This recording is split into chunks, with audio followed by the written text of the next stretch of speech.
Hi, stuff is still being worked on here. I apologize for how long it's been taking. I know I mentioned this with the update video and I apologize there too. But I want to do it again because I know there's been some delays here and there. And I don't really want to just, make you all wait for a lot of content, right? I still want to be able to provide, much like I'm doing right now essentially. But, it's a little bit tough at the moment. But overall, stuff is still being worked on. Apologies on the wait. We got more to come. Anyways, let's talk about boxing today, shall we? So, when I go through animes and mangas and all that, I like to do this fun little thing where I spin a wheel. For many reasons, one of the biggest ones being I am very indecisive when it comes to choosing specific stuff such as, what to watch, what to read, all that sort of shit, right? So, this is the problem I run into. You'll see behind me the wheel. It's pretty massive. It's pretty fucking big. There's at least I think 40 shows on there. It's gonna take a bit to go through that. But something I decided to do recently was, after playing some Jump related games, I thought to myself, man, there's a lot of Jump series out there. And I kinda wanna learn more, right? Because even though Jump kind of has this whole action type of stereotype to it, I know that there's a lot more than just that, and there's a lot of entertaining stories in there. Not all of them are going to be entertaining, but, there's always going to be something, right? And that's where it really got me, was, I could try out a whole lot more here, right? Try out all these shows, then if I play some of these games, all this sort of shit, see these, interesting crossover type of pieces, whatever it may be, I'll understand a lot more, and it'll be a lot more interesting to me. I might enjoy it a whole lot more, right? So, that's what I started doing. I threw a bunch of Jump shows onto my wheel. The shows that have bad adaptations, I put on the book area, or the shows that don't really have adaptations at all. Rokudenashi Blues is where that comes into play. This series is really weird. And to say that, it sounds a little bit bad. It sounds like I'm criticizing it and saying, oh, this show fucking sucks, or manga, or whatever you want to call it. And no, that's not at all what I'm saying. This series is fantastic. I'm not even done it yet. Unfortunately, I do actually have to Google Translate the last 100 chapters because I can't do much there, but we'll get into that. But this series is amazing. It's really damn good with comedy, action, plot development, character development, all sorts of shit like that. Shading on it is beautiful. You might see some of the art behind me. Mwah. It's fantastic. But there's a problem with it. It's barely known. It's to a point where I could find a few images on this, but not an absolute insane amount. Anime-wise, it has 2 OVAs. I don't know what content they contain, and for, the sake of possibly getting spoiled and all that, I haven't checked them out, just in case. But there's just 2 OVAs, that's about it. Barely any credits in them from what I understand. They only got subbed as of recent, from what I gather, because I've seen some info on it, and it seems like before they weren't really subbed at all. And overall, there's just a lot of mystery behind this in a way, because there's just no support here, right? Even searching it up in Japanese, I was still able to find some shit, more than in the English, of course, but it was still limited. And despite the fact that, from what I could tell, this was a popular series for the 80s, as I believe when it came out, it's kind of shocking that there's almost nothing here. And that's kind of what I want to speak about today, because this series is really damn great, right? I'm not going to speak about it in an absolute insane amount. Wait till the spring 2023 talks about video for that. This technically counts as that, so therefore we'll talk about it there. But I just want to go into some details, because I feel like if you're into boxing, delinquent type of series, all sorts of shit like that, or just general series where there's a proper character development with the characters and everything, I could honestly recommend it for that. So our main trio of the series is Maeda, Koneji, and Katsuji, and the 3 of them make a group of dumbasses that are really great, real funny, and real damn cool sometimes.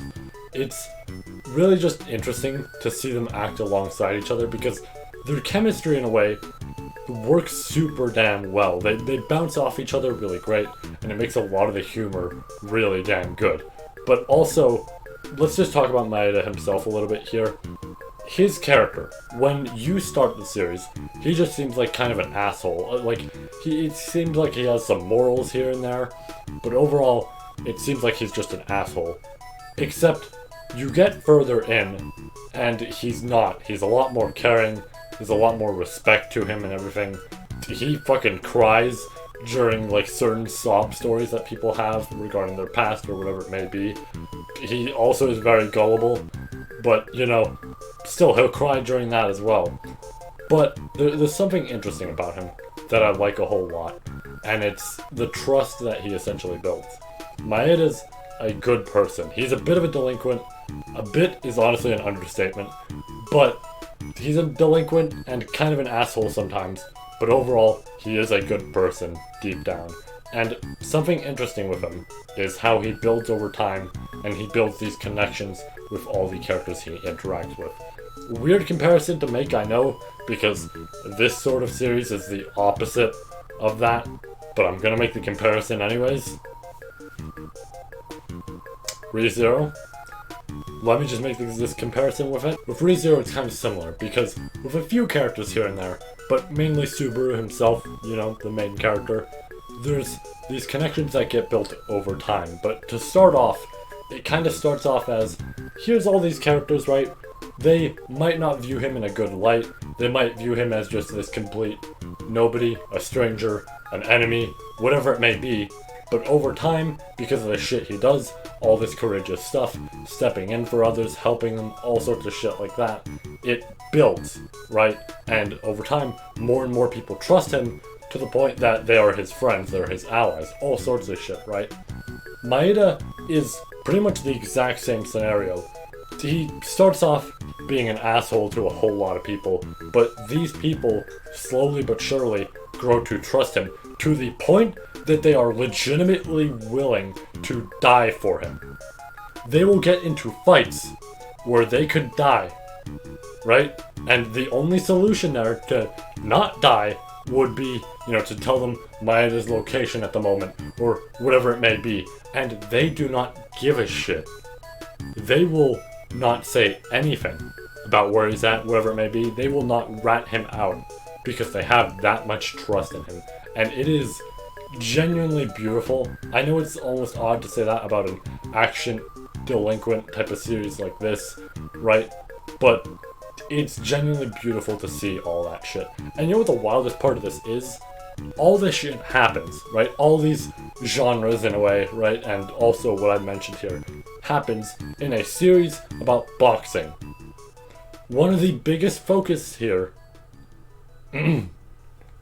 one of the biggest focuses here is boxing. Boxing is the main point of this whole thing. Maeda is trying to become a boxer. And while it does, you know, take a long while for any sort of proper development into something like that, it's really interesting to see this sort of scenario playing out, all this sort of shit, with a series that is focused on, yeah, here's these two people getting into a ring and punching the shit out of each other for entertainment, right? And that shit's great. But it's wild to me that all of this happens within that, and that is genuinely why I find this series to be an underrated gem. I'm obviously going to talk about this a little bit more with the spring 2023 video, but genuinely, this series is fantastic. If anything I said here interests you at all, I'd recommend checking it out at some point, right? Don't have to immediately go to it, but I would recommend, you know, putting it on your plan to read list, whatever it may be. It's fantastic, and like I said, art's beautiful, characters get some beautiful building, all sorts of shit, and all of it's about boxing. It somehow, all of it gets to be about boxing. I am surprised at how little this series gets talked about, because shit, it's really damn good. And honestly, I might be wrong here, but given when this series came out, this might have had a little bit of a play with how Yusuke of Yu Yu Hakusho was made. There's no guarantee, of course, but there is a chance, so that's pretty damn interesting in my opinion. But yeah, overall, this series is beautiful. Already, I'm not even done it, right? I still got a long way to go, right? I'm at, like, I think chapter 150 or something like that. And there's 400 chapters in total, or like 420, whatever it may be. I still have a long way to go. But already, it's a 9 out of 10. It's a beautiful series. I'm excited to see if it gets even higher for me. But with that said, that's about it for this video. We'll have more to come, obviously, right? I'm not going to leave you guys all in the dark with what's going on. Make sure to always check out the community tab if you're curious on updates of shit, because look, that big video project, it's going to take a bit, right? I might have to update you guys over time with how things are going and everything. Might be a while, might not be. Who knows, right? But overall, that's where you should keep note of everything. Just, I'll let you all know there. I will try and, of course, upload videos as we go per week, hopefully, right? Just because, right? I feel like we can do this sort of thing overall per week. I have a lot I want to speak about. There's a lot that I've, you know, been wanting to talk about before we actually do this big video. And while I don't want to, you know, just shit out content, I do think there's some stuff that I can talk about over time that will work out before we do that big video. But with that said, take care, have yourselves a great night, and I'll see you all with the next video. Peace. Play.